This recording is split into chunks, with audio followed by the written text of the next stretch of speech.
In the case of Daniel, God waited until Daniel was thrown into the den of lions.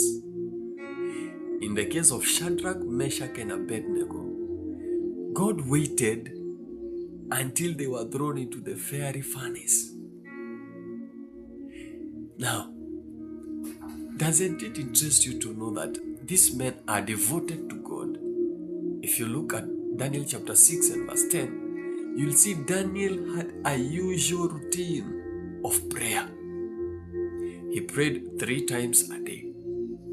And if you look at how he prayed, his first approach to God was giving thanks. Even under circumstances, even under pressure of being thrown into the den of lions, even after he learned that the decree not to pray had become a law, not to pray for the next 30 days had become a law, he went upstairs to his room, knelt down, prayed, giving thanks. And after giving thanks, there down, it says that now he asked God for help. So it means Daniel's approach in prayer was not first for God to meet his needs. It was anchored on God first. That I thank you, God, for life. I thank you for salvation. I thank you for who you are in my life. Even after Daniel asked for help, God did not kill the lions.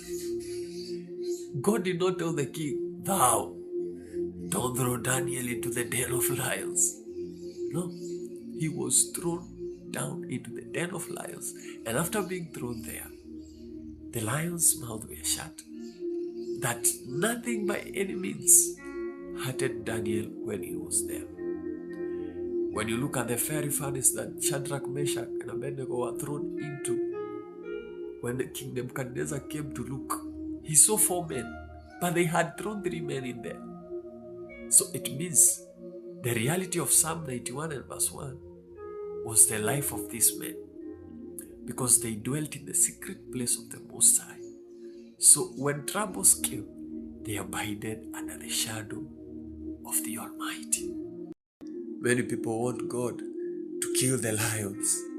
Many people want God to tell the king, don't throw Daniel into the den of lions. Philippians 4 verse 6, we just read verse 6, we don't read verse 7.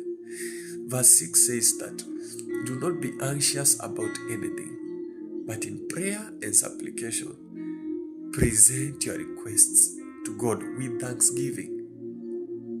After you presenting your requests, verse 7 says, and the peace that surpasses all human understanding shall guard your hearts, shall guard your minds. The reason as to why God administers peace is because He wants you to abide in Him. Take refuge in Him. And part of the reason as to why the peace will guard your mind and your heart is because you become anxious, then anxiety will be born in your mind.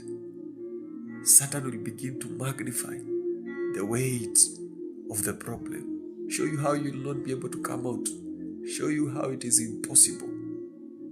But when you pray and present your request to God with thanksgiving, God will administer peace. And that is what happened with Daniel. That's why he had the courage to go upstairs to his room and pray. Because he knew that if I present my request before God with thanksgiving, He shall administer peace. And as a result, I will abide in Him.